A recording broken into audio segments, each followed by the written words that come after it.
Welcome to Bible Mysteries. What if there are secrets in the Bible the world doesn't want you to know?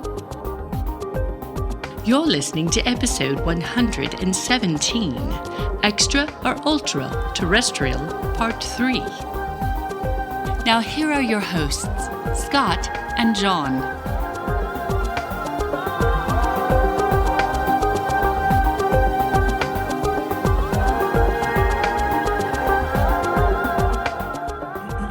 Hey, Scott and John here with Bible Mysteries. We want to thank you for being a listener, but we'd love to invite you to become a subscriber. Absolutely. This will only help us to expand the amount of people that we're able to reach and show the secrets in the Bible that the world doesn't want you to know about. That's right, John. And if you subscribe to Bible Mysteries Premium Podcast, you get some great benefits. Access to every current episode, the full thing, even with our interviews and any special events we do. Plus, we have downloadable show notes. We have our community forum and Slack that you can join. And we have our Bible Mysteries monthly newsletter. So for just $7 a month, you can help support us get the word out and defeat the satanic global elite. To subscribe, just go to BibleMysteries.supercast.com. Thanks again for listening and enjoy the episode. Hello, welcome back to Bible Mysteries Podcast. I'm Scott Mitchell. And I'm John Potts, and this is the show that talks about things in the Bible the world doesn't want you to know. And the world is quickly getting to the point where they're trying to suppress everything, right? Yep. Free speech under attack. Works every day. We're going to keep going as far and as long as we can. And we're going to go ahead and start off today once again thanking our new subscribers. Awesome. We're not up to the list of the most recent subscribers, so we're still back a few weeks or so. But we're going to give some shout outs here again today. I want to give a thank you to Michelle M., to Tracy C., Charles H., Janice W., Steve A., Carol G., John V., Mike L., James P., Richard D., Ralph K., and Julian K. as well. So those are our newest seekers. That's what we're calling our subscribers. Thank you guys very much. In fact, I'm going to get a complaint, I know, because one of our friends that lives in the neighborhood. Oh, yeah? She's been listening because she said, hey, I'm a subscriber or I'm a seeker, right? Oh, yeah? And you guys haven't mentioned my name yet. And I said, well, it's coming, right? But I'm not going to mention her name yet. She has to wait, which means she has to listen to more episodes, right? Oh, that's good. That's a good teaser. Well, we're going to keep going through the names. We're eventually going to catch up, hopefully, with everybody. But that's just good news that we keep adding more and more subscribers. We're over 126,000 unique listeners now. That's awesome. That's reaching a lot of people. Reaching a lot of people, and also we are we're not where we want to be at goal-wise for the actual premium subscribers yet. It's going to be a long way to go before we get to the level that we need. But we are just so appreciative of all of you that are subscribing, all of you that are sharing and liking our content. And keep in mind that the videos are sort of a little extra thing that we do by putting those on YouTube. But we're an audio podcast, and I'm sort of surprised at how many people that are maybe my age or older aren't really clear on what a podcast is. Okay. So, we're just letting you know that the podcast is the audio part. And as we say in Louisiana, the video is lagniappe. Okay. That's a little something extra. And but we're going to keep making those as long as we can. The platforms we have for videos are controlled, like YouTube is controlled by Google, Facebook, whatever. So sometimes they can suppress information. Mm-hmm. Therefore, they're not as reliable as our own platform for the podcast.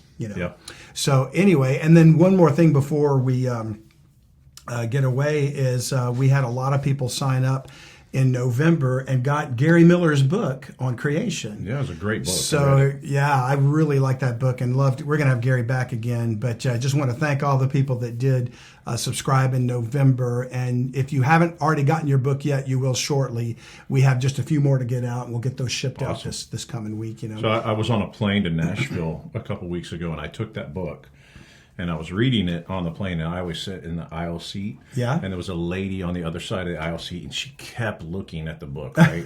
She would, but then she was like being obvious about it. And then so finally, I'm pretty, like I keep to myself a lot. Yeah. So finally, I'm like, hey, how you doing? And she's like, I love the Lord too. Right? Which was funny. And I said, and I was funny because I had taken both of Gary's books. There was one's called Creation, the other one's called Hell, right? God's Prison, So I said, hey, do you want a book for the plane? And she was like, yeah. So I got the other one out and gave it to her. So she was sitting there reading. It was really cool. Well, you're a pretty nice guy, John. Well, I try. I try. Well, that's awesome. Well, it's amazing the conversations that people can strike up with you when you're traveling and something like that, and then you've got an item like that. I've done that before too, where people saw what I was reading, and the next thing you know, we're engaged in a conversation. Well, that's why we need to get Bible mystery stickers so people can put them on their phone cases, and on their laptops, and on their cars and stuff like that. We'll get them. That's right. And by the time this episode airs, we're going to be getting close to the Christmas season. So this is just another reminder that sign up quickly if you want to join us and travel to Seguin, Texas for our upcoming Debriefing 2023, the declassified live recording of a Bible Mysteries podcast episode with our brother Ryan Pitterson as our guest. And we're going to be excited. It's what we hope to be the start of many conferences of this sort. We're going to start very small, but we hope to grow this into something that people look forward to every year. Yeah, make a weekend out of it. Yeah. Seguin is right in the middle of San Antonio and Austin. True. So you got a lot around you. Great Mexican food in San Antonio. Mm-hmm. And if you want to see what hell looks like, go to downtown Austin at night. That's right. That's true. I mean, it's craziness down there. It is crazy down there. 6th Street. Avoid it at all costs. But there's a lot of good believers in Austin, and actually a lot of good folks are in Texas that even Ryan was telling me a lot of his support comes from the Texas area. So we've got quite a group of people here that we can draw upon for conferences in the future and other events like that. So we'll keep you posted and let you know. And we should be, by the time you see this or hear this episode, our commercial should be finished. We're going to be filming a commercial for the summit. And it's all going to be good stuff. And I got to give a shameless plug. My mother-in-law bought a table, so she will be there. So which means I have to actually I'm going to be under pressure, right? That's good. You have to be on your best behavior, right? And we might even have a few surprises there. Who knows? We're not going to tell you until it happens, but we are very much looking forward to Ryan joining us, and we're going to have an engaging discussion. The topics are fascinating. We'll be talking about Nephilim in the end times and the 7 seals in the book of Revelation. And we may cover other areas, but those are going to be the 2 areas of focus. So speaking of Nephilim in the end times, John, let's get back to this series. This will be part 3 of our discussion from about extra or ultra-terrestrials. And this came from the paper that was published in the Journal of Cosmology, volume 29, by Dr. H.E. Puthoff. And I apologize if I'm not saying his name correctly. As I understand, he did work at the Institute for Advanced Studies at Austin, which means I'm hoping he's in Austin, Texas, because I've been trying to reach out. I'm going to look him up. Yeah, see if we can interview him, and I'd love to have him on the show. But this paper that he wrote is called Ultraterrestrial Models, and his belief is that, and he's strictly from a standpoint of a scientist, not a believer, not a Christian, not a theologian, not trying to look for Bible evidence at all. He's just saying clearly there's something out there, and we need to quit treating it like it's a fringe thing, that it's real.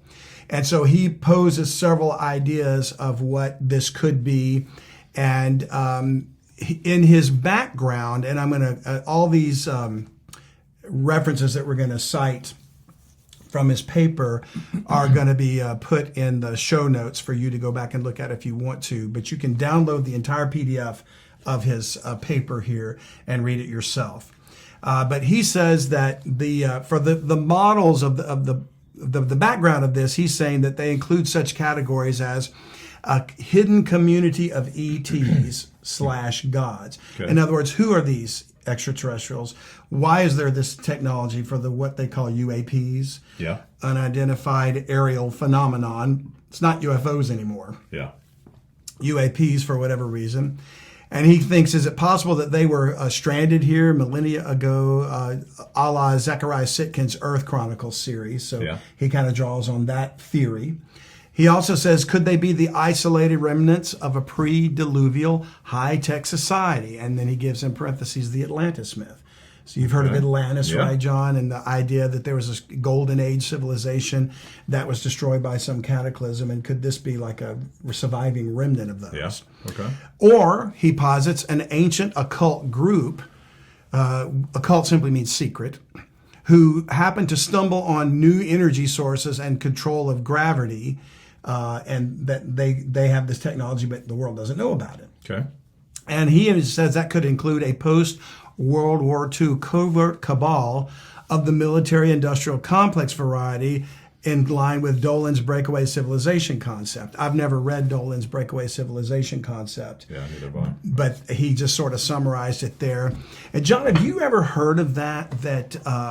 For example, there's people that think there might be a secret Nazi base in the Antarctic region somewhere. Is that something you're familiar with? I have. I've heard of that. I've heard of bases. I've heard of things like our entire natural park system in the United States was established around things similar to that. I wouldn't say they're all Nazi bases or something like that, but you know, there's all kinds of theories on why the national parks were set up, or why we can't go to like the polar caps and things like that. So who knows, right? Right. Well, and of course, the people that believe in a flat Earth think that Antarctica is a guarded ring of ice or wall of ice around the circumference of a flat disk. Mm-hmm. I'm not one that believes that the Earth is actually flat. But because there's this controlled access to Antarctica, that kind of lends itself to their theory. Mm-hmm. Or it could simply be that, and I've seen pictures where, I mean, tourists can go to Antarctica. You know, you're allowed to go there. Oh, you can. You can, yeah. Okay. And there's tours there. There's a peninsula, and I forget what it's named, but it comes closest to South America, the tip of like Chile and all that. And people can take these tours and go to Antarctica. You obviously can't go far into it because, well, it's cold. And the money and the resources it would take to go beyond the coastline. There's probably just not infrastructure. Like you can just drive in there, right? I mean, it's the driest area on Earth. Did you know that? Really? The driest area, but somebody, I was watching one of those shows, and they were throwing out the idea that if there were aliens, if there were extraterrestrials, and they wanted to have a secret base here, that would be the perfect place to do it, simply because no viruses are going to survive there, and if they might possibly be immune or not have any immunity to human diseases, then that would be the ideal place for them to put a base, right? So there's some logic to that thinking. Of course, here on Bible Mysteries, we don't believe that they're actually extraterrestrials at all. And since Dr. Puthoff is suggesting these are additional options of hypotheses concerning the origin of whatever is going on in the air, these UFO crafts, then and that it's not just limited to some culture from another planet, but that it could be some of these other things we're talking about, then what we're suggesting is that all of these things keep pointing to what I say is evidence in the Bible. That it goes back to Genesis 6 and the angels. And so back up real quick. When you say that here at Bible Mysteries we don't believe in extraterrestrials at all, what you're saying is that it's some kind of angelic / demonic being. Right, which they are extraterrestrial in every sense of the word. So, but by the common conception of ETs, people think of alien races from distant galaxies. Yeah, you're saying it's not we could be off base on this too, but you're saying it's not little green men flying around. Trying to figure out, or they're protecting us or anything like that. There's a big plan going on. A big plan, and to me, it all ties back to the original creation and the angelic rebellion. Oh yeah, it's spiritual warfare. And and since you mentioned that, I've been watching Instagram reels of the Mars Curiosity rover. Pictures. It might be video footage, but I think it's pictures, and it's like a panoramic shot, so it moves. So it's not really a film, but it's a photo that's moving on film, and it's just different shots. Produced by NASA from the Curiosity rover showing the terrain of Mars. And when I look at this stuff, I see things that that blows my mind. This looks like a bombed out civilization to me. It looks like damaged structures not just weird geographical shapes. I've seen circular holes in rocks that are perfectly round. And I see parallel lines and right angles that don't happen in nature. Yeah. So there's something in my mind, I'm starting to think that could Mars have been one of the inhabited planets by angelic civilizations that certainly had the technology to travel. And could that ancient war that took place before God even created man have been the ruin and desolation of that planet? Absolutely. Too? Yeah, I think so. Yeah. Even I think Timothy Alberino in his book Birthright mentions something about what he thinks may have been a planet that might have been destroyed, and the asteroid belt is the remnants of that. Yeah. And it's between Mars and Jupiter, I think. You know, I love listening to him talk. I mean, he's been on this podcast, and I've listened to him on several others, and man, he does some really fascinating stuff. He does. Just talking about, and it's almost this book that God gave us, which is a handbook on how to live our life, but it does have history in it, right? Sure. But obviously there's a huge amount of history that we have no idea how huge it is prior to Genesis 1:1. Exactly. Right? I mean, that we have no idea how big that is. It's so interesting that God didn't give us any details specifically about that. But when you think about it, the Bible is written to men about God and his redemptive work through Jesus Christ. Yeah. So why does he want to give us details about, well, we'll find out soon enough. You know, when we get to heaven and when the Lord opens up all understanding, we'll be able to see everything that took place in the past, and we'll be able to talk to the angels that literally fought in those wars. Yeah, that's nuts. That's amazing to think about. Nuts. We'll see the technology they had or still possess. But, you know, he focuses attention on, this is my contract with you. I made man to have dominion of the earth, not the angels. I didn't appoint the angels in charge of the world to come. You know, so it's really, it makes sense that he wouldn't give specific details.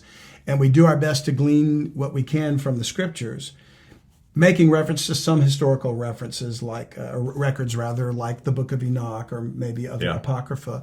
But we can't rely on that. You know, all we can truly rely on is the scripture.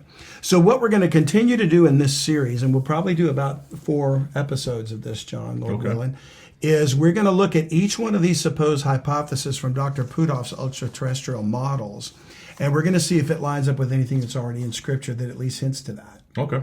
So let's start with one of those first things in his background of the hidden community of ETs/gods.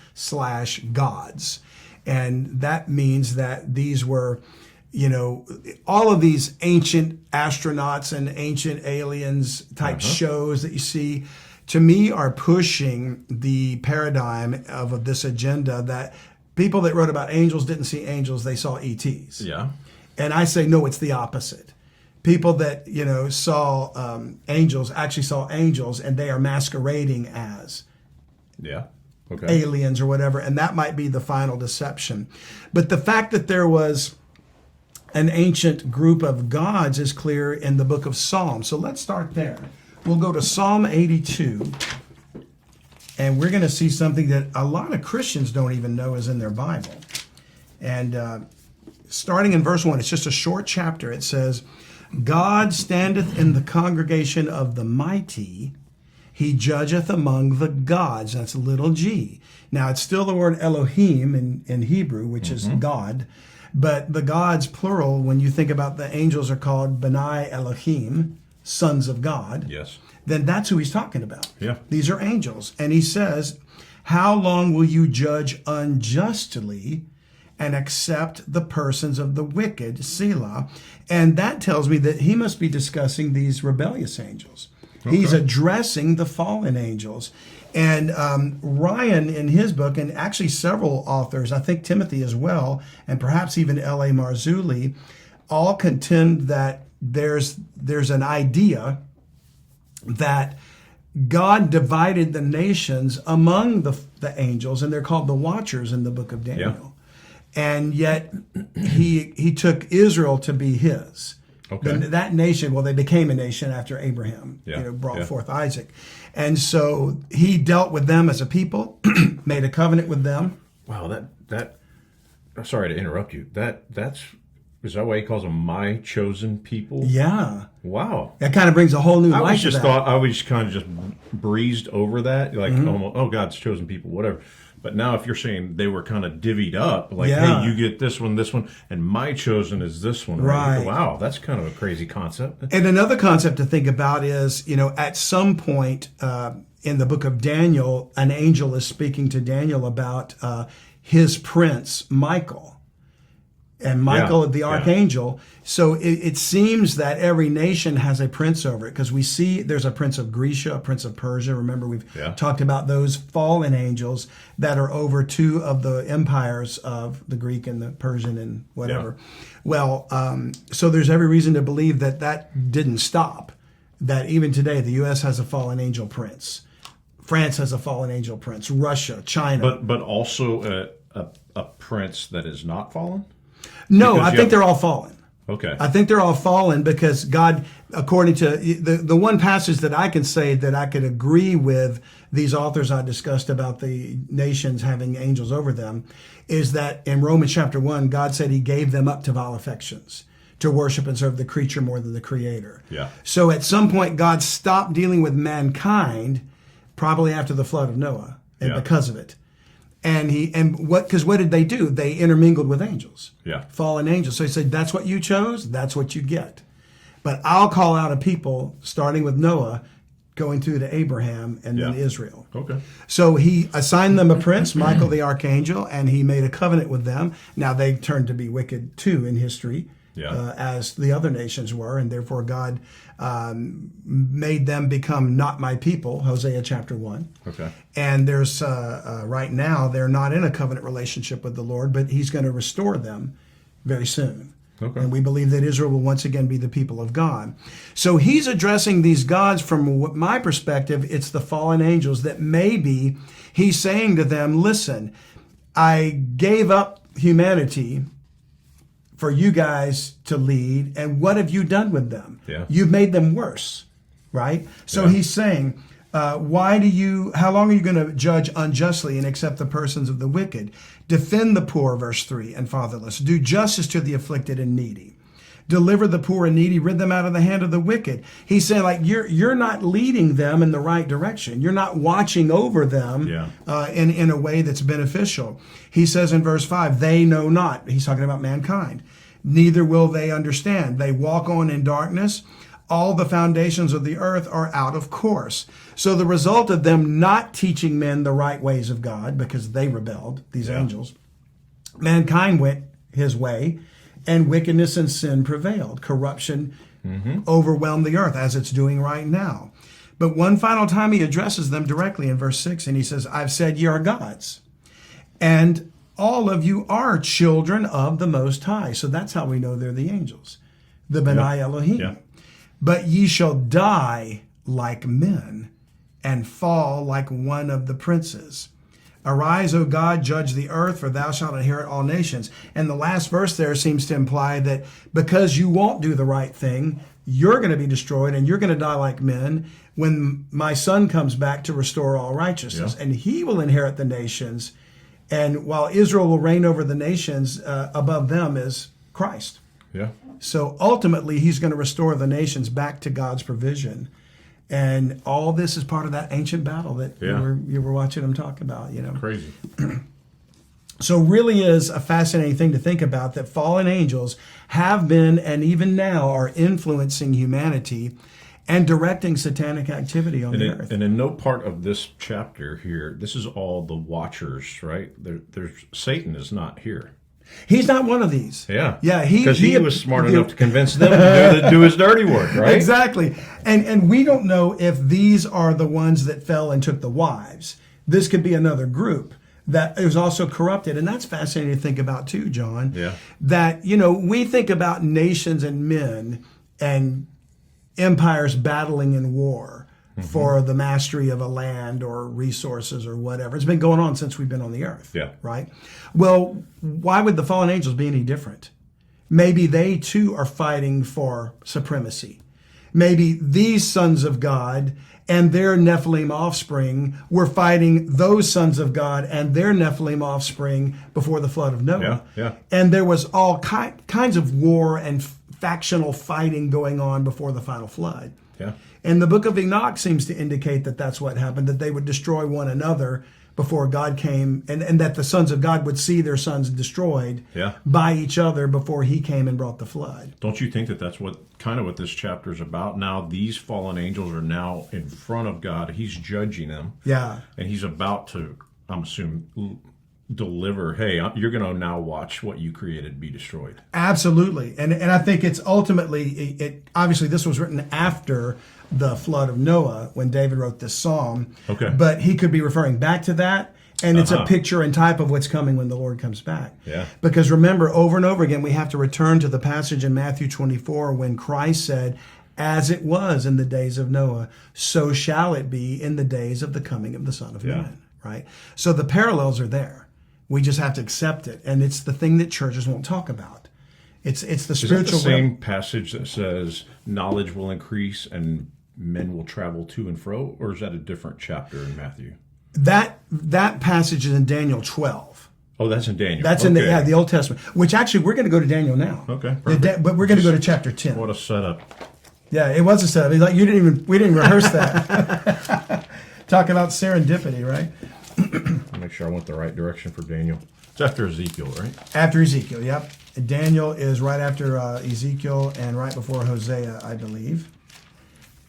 And so in Daniel chapter 10, we want to talk about these gods, little g, that Psalm 82 is referencing, and princes. So if we look in Daniel chapter 10, verse 12, then said he unto me, and this is an angel appearing to Daniel, he says, fear not, Daniel, for from the first day that thou didst set thine heart to understand and to chasten thyself before thy God, thy words were heard, and I am come for thy words. And by the way, I would encourage all of our listeners to consider studying Daniel chapter 10, because Daniel reaches a point where he comes to understand how long Israel was going to be in exile because of their sin that the sin that caused Nebuchadnezzar to conquer Israel and carry them captive. Okay. So they were in captivity for 70 years.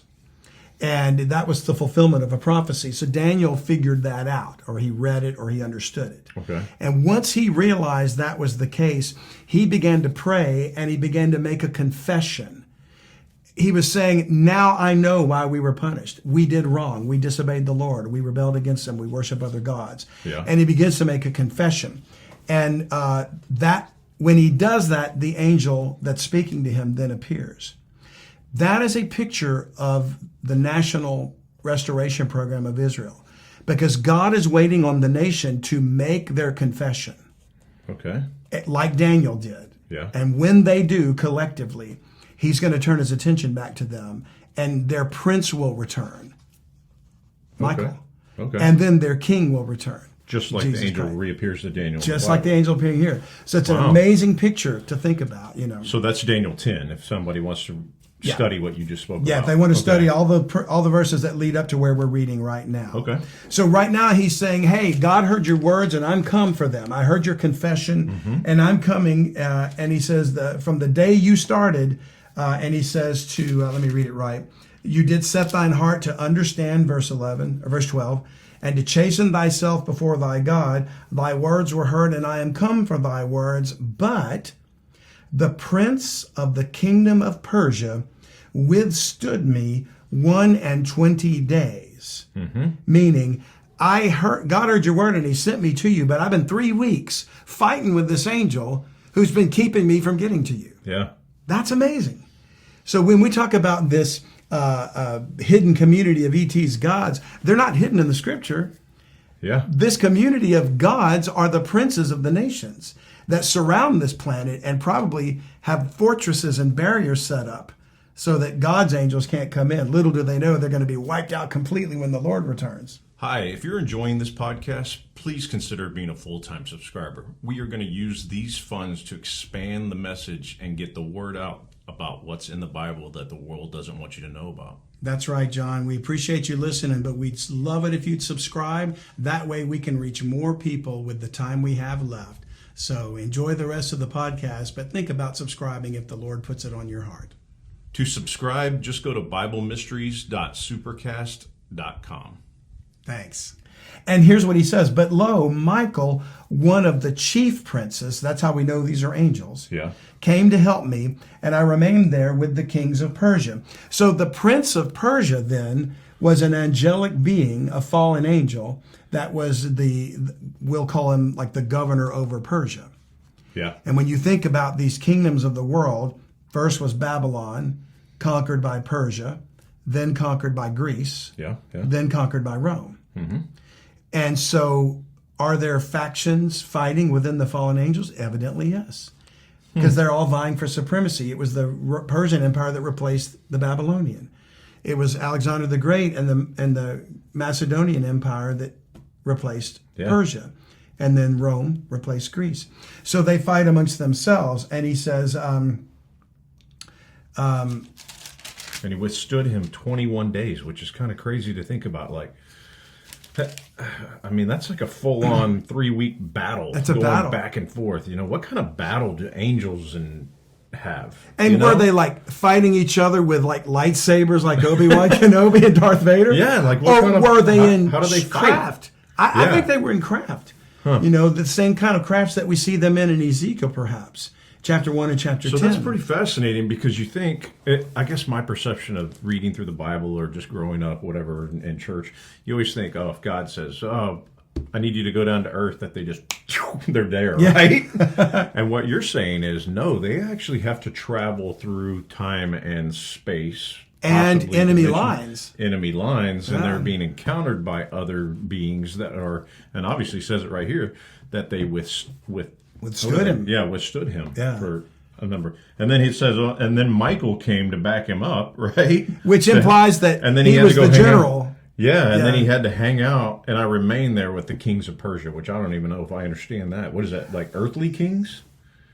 I remain there with the kings of Persia. I'm not sure what he means by if they're earthly kings, but he says, when he says, Michael, one of the chief princes, came to help me, and I remained there with the king of Persia. I think what he was saying is, all of the factions of the angels that are the watchers of Persia were involved in this battle until I could finally break through. Oh, that's wild. Yeah, it's like Star Wars. Yeah, you know, and angels are called stars. So there's definitely evidence in the Bible of this hidden community of ETs or gods, and there's nothing hidden about them. Yeah, we just can't see them. So maybe that's what the doctor means, but we see them in Scripture. Yeah, right.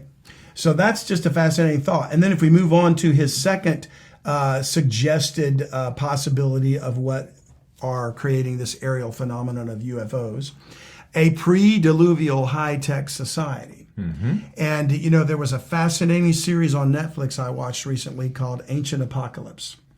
Yep. Hosted by Graham, I want to say Hitchcock or Hancock, I forget now. I'm drawing a blank, and I apologize to that person. Who, by the way, evidently is not a believer in any stretch, way, shape, or form. In fact, he's very critical of religion. I've seen him on Joe Rogan's podcast. Yeah.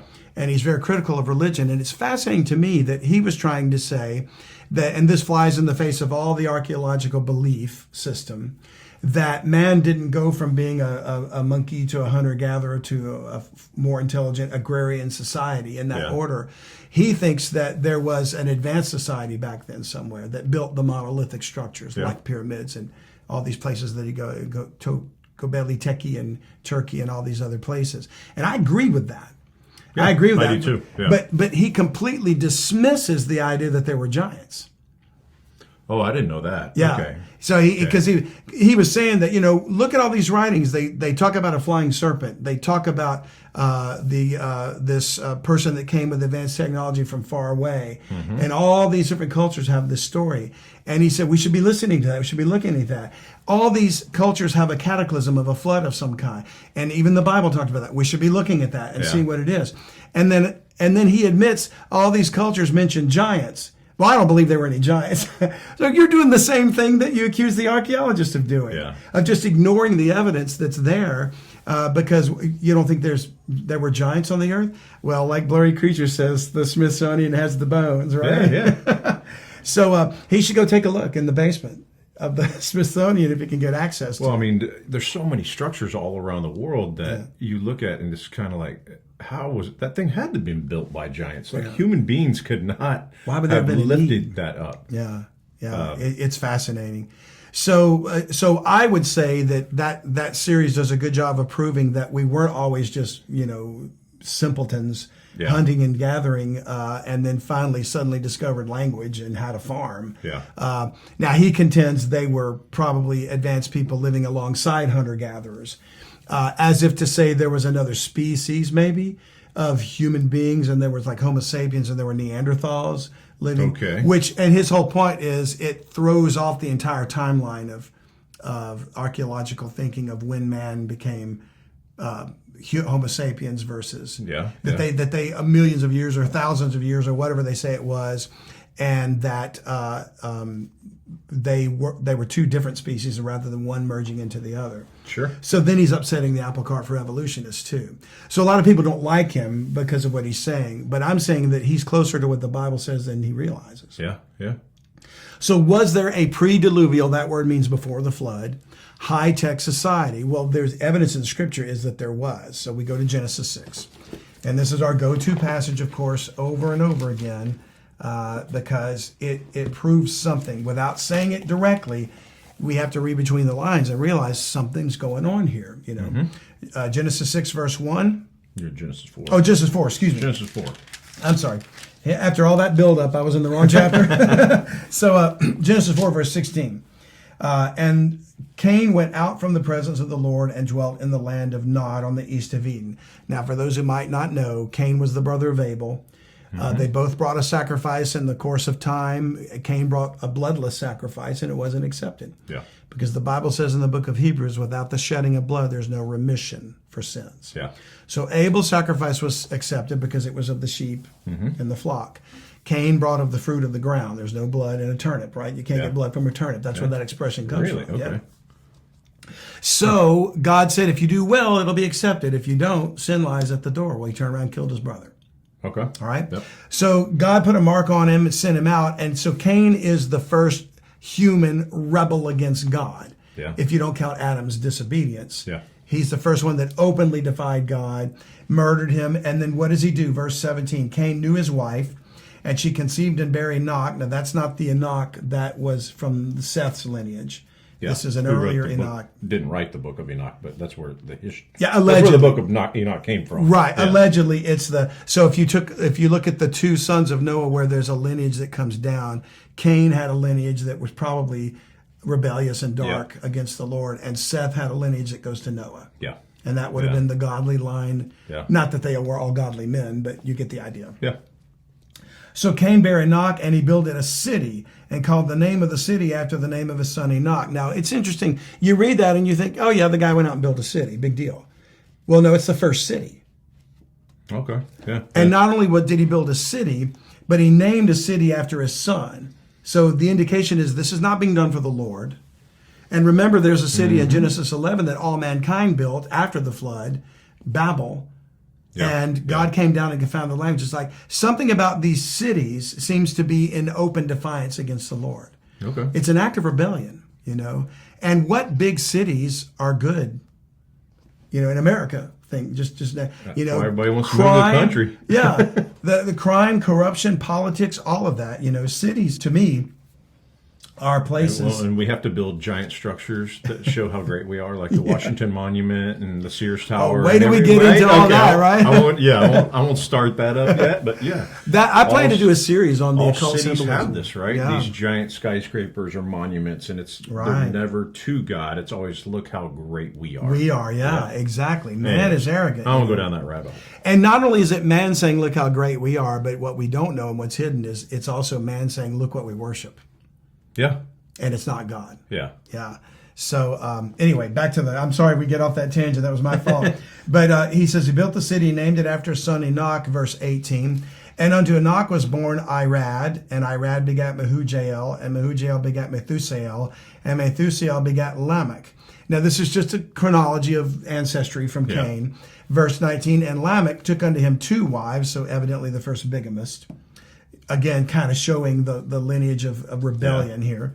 And the name of the one was Ada, the first wife. The name of the other was Zillah. Some believe they might have been sisters. Okay. We don't know. And Ada bare Jabal. Now, so the first child of Lamech from his first wife, the great-great-great-great-grandson of Cain, Jabal, he was the father of such as dwell in tents and of such as have cattle.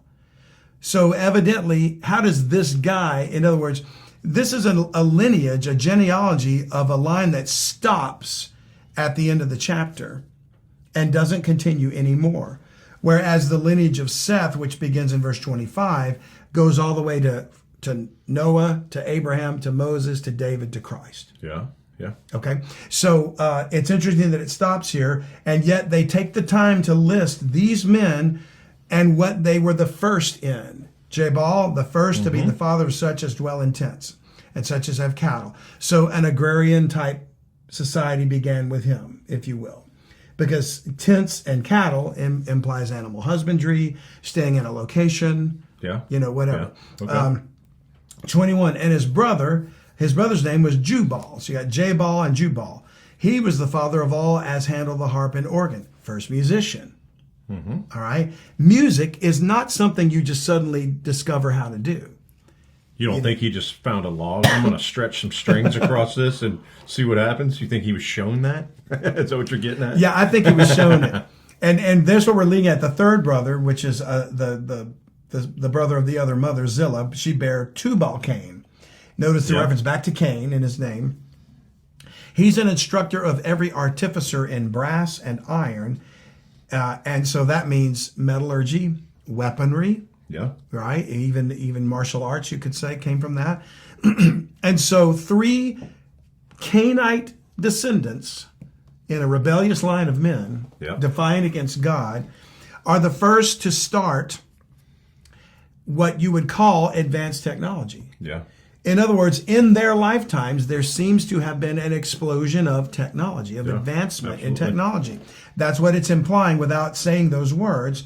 And then the interesting thing at the end of verse 22, and the sister of Tubal-Cain was Naamah.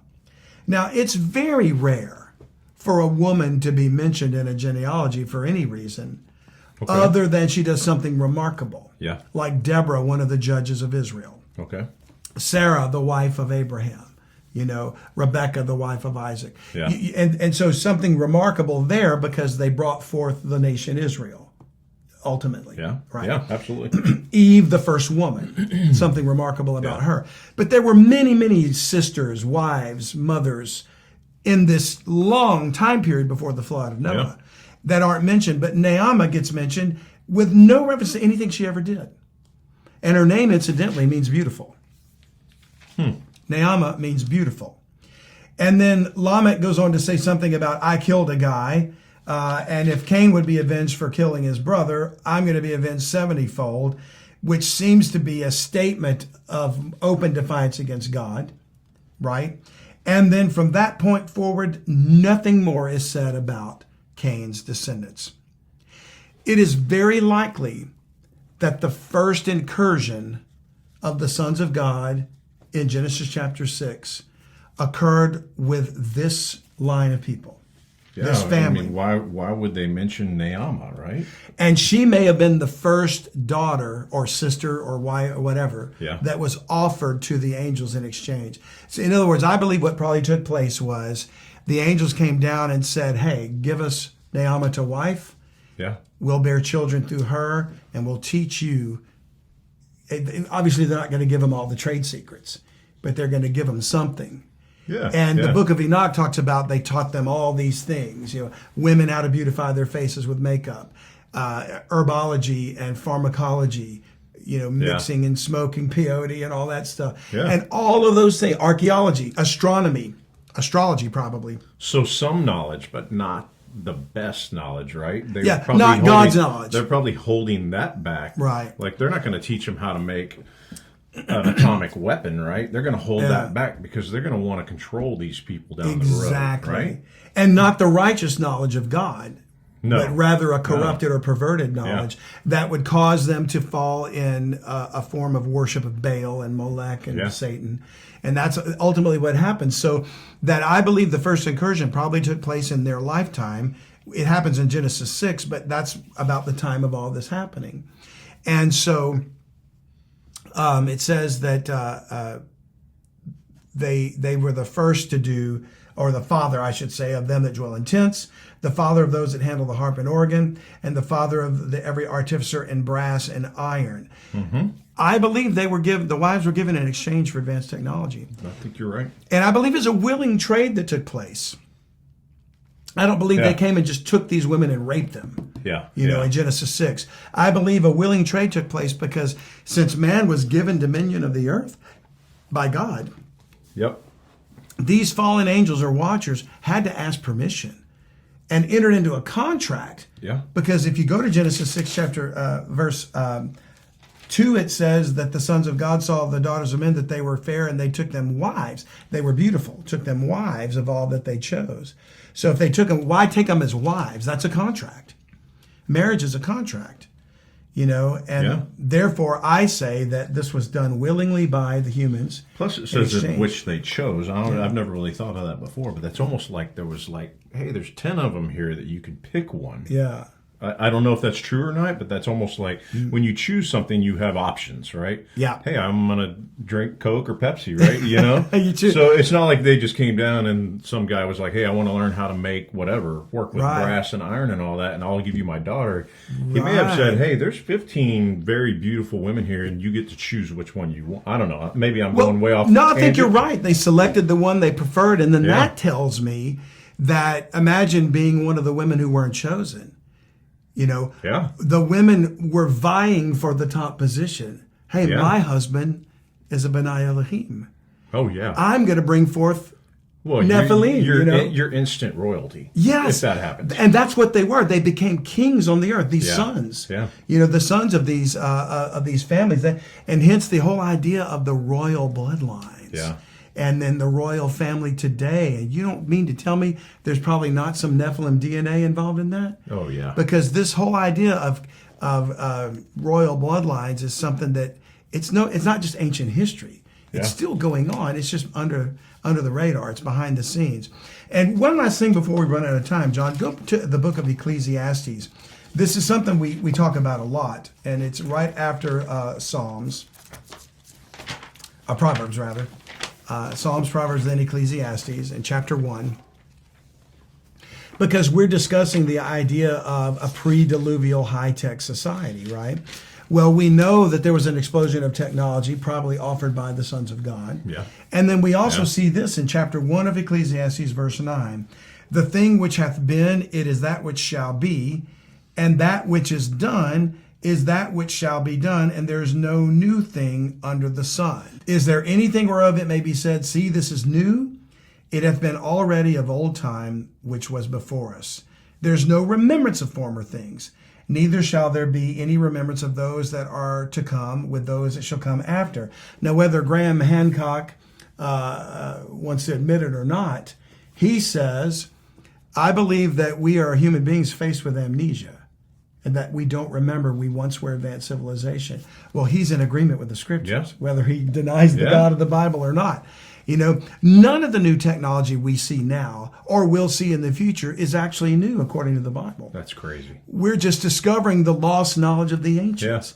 Or they're permitting us to, they're, like you said, spoon feeding it to us little by little because he didn't want us to blow ourselves up yet until the Antichrist comes. So is it possible that that's what's been going on all along? They've had advanced technology, and we're little by little allowed to maybe reverse engineer a crash-landed UFO at Roswell. Yeah. Well, knowledge will greatly increase, right? Yeah. And we can see it's exploding now with AI, artificial intelligence, with genetic manipulation, with robotics. I shudder to think with implanting chips and... Well, they've been doing it in monkeys, but now they're about to start putting it in human beings, Yeah.